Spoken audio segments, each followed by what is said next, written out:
भगवान की हर कथा हमें कुछ सिखाती है। उनकी हर लीला हमें एक सीख देकर जाती है, चाहे फिर वो रामायण हो या महाभारत हो। रामायण में हम सभी जानते हैं कि हम हर एक रिश्ते से कुछ ना कुछ सीख सकते हैं। एक बेटे को कैसा होना चाहिए, एक पति को कैसा होना चाहिए, एक माता को कैसा होना चाहिए, एक पुत्र को कैसा होना चाहिए। सभी रिश्तों की सीख हमें रामायण से मिलती है।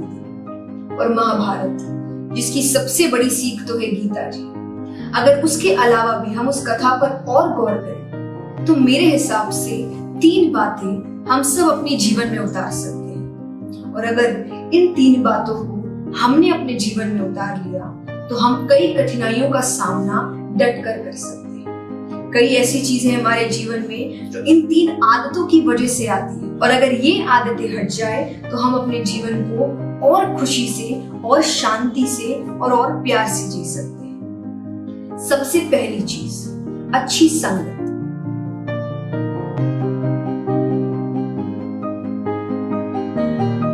महाभारत जब आप देखते हैं तो मेरी नजर में कौरवों के मन में नफरत तो थी, पर इतनी भी नहीं थी जितनी शकुनी मामा ने भर दी थी। कौरव पांडवों से जरूर जलते थे, जरूर उनका बुरा चाहते थे, पर इतना भी बुरा नहीं चाहते थे जितना शकुनी मामा ने कर। इसीलिए मायने ये रखता है कि आपकी संगत कैसी है।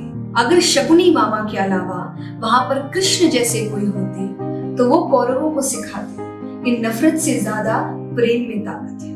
वो उन्हें समझाते कि भाइयों में नफरत पूरे परिवार को खत्म कर सकती है। लेकिन उनकी संगत शकुनी मामा थे, और इस कारण उनके मन में इतना जहर आ गया, इतनी नफरत हो गई कि उनके कारण महाभारत का युद्ध हो गया। वो अधर्म की राह पर चल गए। हम सबके जीवन में भी दोस्त होते हैं, संगति होती है, कई रिश्ते होते हैं। मायने ये रखता है कि हम कैसे लोगों के साथ हैं। अगर हमारी संगति अच्छी है, हमारे दोस्त अच्छे हैं, तो हम जीवन में हर काम अच्छा कर सकते हैं, क्योंकि हर वक्त हम उन्हीं के बीच घिरे रहते हैं। हमें लगता जरूर है कि अगर हमारी संगत अच्छी नहीं है या हमारे दोस्त अच्छे काम नहीं करते तो हम वो काम कभी नहीं करेंगे, हमने सिर्फ दोस्ती निभाई है। लेकिन ऐसा नहीं होता। अगर आप उन संगत के बीच में हैं जिनकी सोच अच्छी नहीं है, जिनके कर्म अच्छे नहीं है, तो धीरे धीरे आपकी सोच बिल्कुल वैसी होती है। इसे ही संगति का असर कहते हैं। इसीलिए कोशिश करें कि अपने जीवन में शकुनी मामा को ना रखकर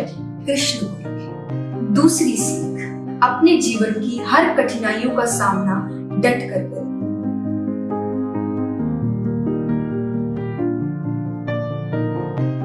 क्योंकि वो हर कठिनाई, वो हर दुख, वो हर स्ट्रगल आपको कुछ ना कुछ सिखा कर जाता है। पांडवों को युद्ध करने से पहले 13 साल वनवास में रहना पड़ा, और उसी वनवास में जिन कठिनाइयों का उन्होंने सामना किया, जो चीजें उन्होंने सीखी, वही चीजों ने युद्ध में उन्हें जिताया।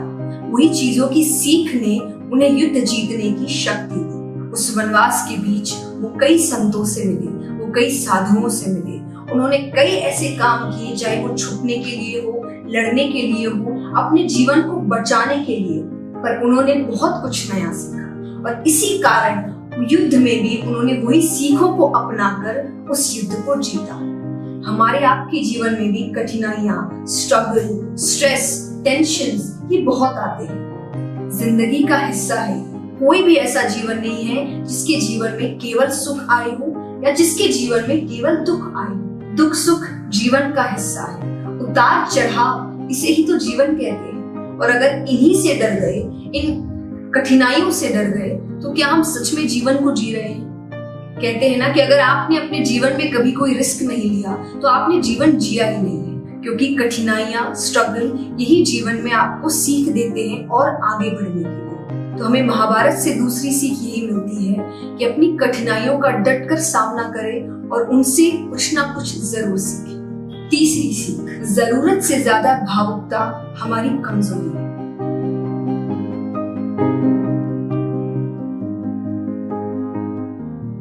भावुक होना अच्छी बात है, लेकिन जरूरत से ज्यादा भावुक होना ये आपकी कमजोरी बन जाती है, जिसका फायदा कोई भी उठा सकता है। महाभारत में ऐसा कब देखने को मिलता है कि जरूरत से ज्यादा भावुकता कमजोरी बन गई। धृतराष्ट्र राजा अच्छे थे, पिता अच्छे थे, पति अच्छे थे, लेकिन पुत्र मोह ने, पुत्र प्रेम ने उनसे ऐसे काम करवा दिए जिसके कारण उनका पूरा वंश खत्म हो गया। इतना बड़ा युद्ध हो गया।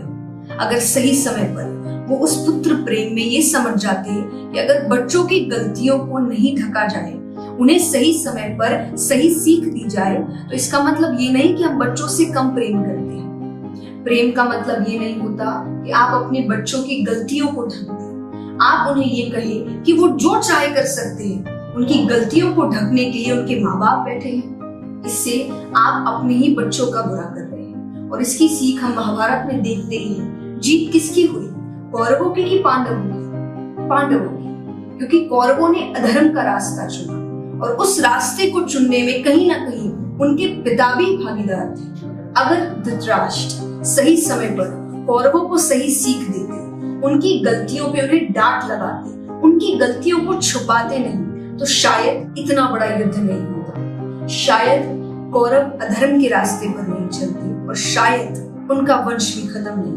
इसीलिए जरूरी है ये हर माता पिता के लिए कि प्रेम जरूर दिखाएं, भावुक जरूर हो, लेकिन जरूरत से ज्यादा भावुकता, जरूरत से ज्यादा प्रेम आपकी शक्ति नहीं, आपकी कमजोरी बनती है। और कमजोरी बनने के साथ साथ आपके बच्चों के भविष्य को खत्म कर देती है। ये 3 सीख हमें महाभारत में दी है। अगर इन 3 सीखों को अपने जीवन में उतार ले, सही तरीके से समझ ले और इनसे सीख ले, तो शायद हम अपने जीवन की कई कठिनाइयों का सामना कर पाएंगे बड़ी आसानी से।